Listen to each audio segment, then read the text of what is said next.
Hey Laurel, how you doing? I'm doing great. How's it going?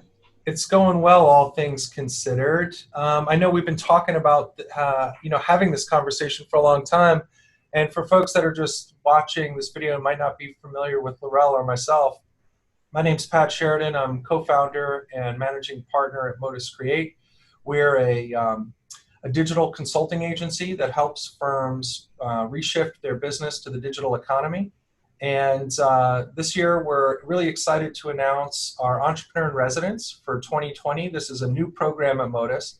It's one where my co-founder, Jay Garcia, and myself really been looking to identify up-and-coming entrepreneurs in our network that, similar to ourselves, consider themselves maybe a non-traditional executive or founder or self-taught entrepreneur, as if there's anything that I guess can really prepare you. And we're excited to announce this year, Laurel Clark is our first entrepreneur in residence. Laurel, for folks that are getting to know you for the first time, can you introduce yourself and your business? Yes, I'm Laurel Clark, founder and CEO of Ditch the Wait.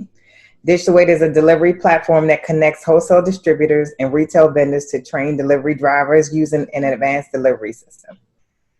So, Laurel, I know it's kind of nerve-wracking to say your elevator pitch the first time. I think a lot of folks listening may be familiar with the big guys who are doing delivery. How are you guys different?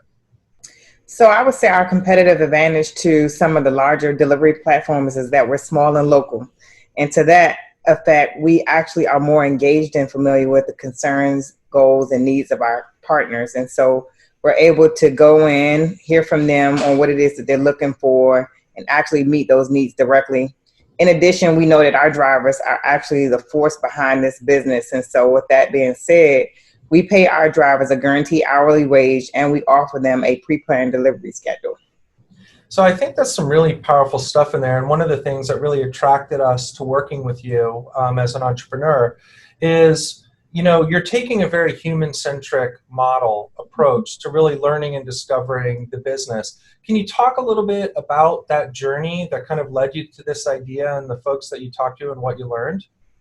Absolutely. So for us, it's been quite interesting. I've actually started out working in a government agency, and that worked for about 11 years, traveling back and forth to different locations for lunch. I would discover that there'd be plenty of people standing in lines at food trucks waiting to eat and only having little time to eat lunch at their office once they got back. So after having a discussion with my husband about solving the problem, we decided to come up with an idea where we could create an app where the customers could go online, order their food, schedule a time for pickup, go to the food truck, pick up their food and go. And that way they had a lot of time to eat their food and enjoy their food. And so from that, we kind of pivoted towards restaurants, and we focused in on customers who had small children where they can actually order their food in advance. And when they get to the restaurant, their food will be waiting for them at the table.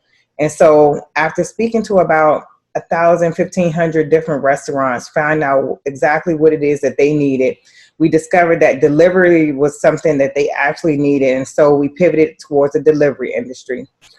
In the last year or so, we've done over 8,000 deliveries, primarily towards catering more than anything else. And after finding out what was going on 2 weeks ago, we discovered that our numbers had declined tremendously, which I didn't realize was going to happen. I didn't think that we would be directly impacted by the virus, but we were. And so by us being so closely connected to our customers, we received several calls stating that, hey, we need some assistance in changing our business model a little bit. Can you provide us drivers that will be able to assist us in that way? And so we did, and we've pretty much been working that since then. Well, I think that's really interesting. We end up working with a lot of venture funded companies. And one of the things we've noticed is that when some companies almost can raise too much money, and it insulates them from the urgency to stay in business with challenging assumptions and ideas. And to hear your story of pivoting from helping food trucks and folks not have to wait in line to thinking about the small business restaurant to then seeing opportunities. I find myself in meetings with very large companies where we're explaining to them that a lot of the art and science of product management is understanding that really great ideas can hide behind what seem like good ideas. And it's really amazing in kind of a short time how many different ways you were able to process, because I feel like, unlike a lot of entrepreneurs I talk to, you talk to so many folks. Can you talk about like that process of where you started, how many folks you've talked to, and these relationships you built? I think you mentioned a point about in this recent market we're all living in, with a rapid shock of entire economies driving to standstill, those relationships you developed in your product discovery process are giving you strategic insight right now in the business. Can you kind of talk a little bit about that and how you feel it's helping you navigate through, these kind of uncertain times, as everyone is saying? Absolutely. So for me, I recognize that we as a bootstrap company, we've had to literally find creative ways to navigate this entrepreneurial journey. Like for us, we don't have the money with unlimited runway to basically test all different models to see how our business can operate and be successful. And so for us, that means actually being on the ground, speaking with our customers, finding out what issues they may have, what desires that they have, and where they're working towards and how we fit in that. And so what I realize is that, we're all in this together. As another small business, we know exactly the issues that we're all facing and the challenges that most small businesses face. And so I feel like my customers are very familiar with me and what we offer as a business, and they trust us. And so by us being able to speak with different companies and talk to them over time about the needs that they have, they're familiar with what it is that we're looking to provide them, and they trust us in that area. And so it's been quite interesting, honestly. I would say that for the most part, we've tested some things. We've seen that those things don't actually work, and it's not a benefit to businesses. But what actually works is what we move towards, and we kind of fix that model in a way that it would assist our customers in a more genuine, honest, way as far as business is concerned. Yeah, I think, companies like to work with companies they feel aren't too big for them or too small for them. It's kind of like a Goldilocks thing. And establishing those relationships, is one of the key lessons, I think, 10 years into this journey with Modus Create, that everything is relationship based. And the other part, too, as I hear you talk, for me, I was very intimidated early on in the journey to understand, like, should I raise money? Is that what companies are supposed to do?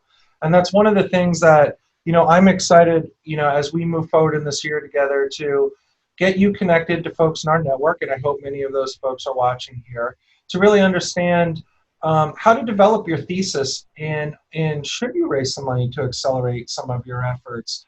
Having been part of venture-funded companies and having been part of private equity roll-ups, it was very intimidating from the outside. And knowing when that's appropriate, right, to help you really kind of take on the market, or where it may actually not allow you to experiment the way that you want because investors want a return. Again, these are some of the things that I think we'll be exploring together as we move forward this year.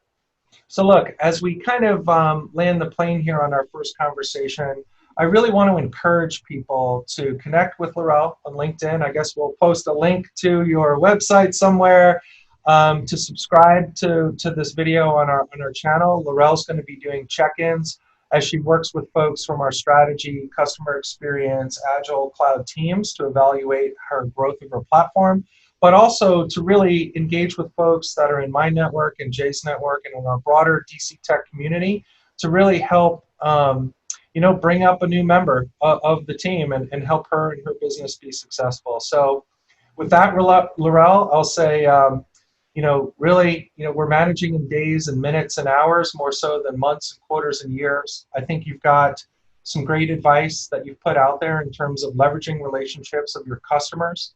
And I look forward to our next check-in in a month. Hopefully we'll be celebrating in the same space and not necessarily virtually moving forward. So great first chat, and we'll pick it up in a month.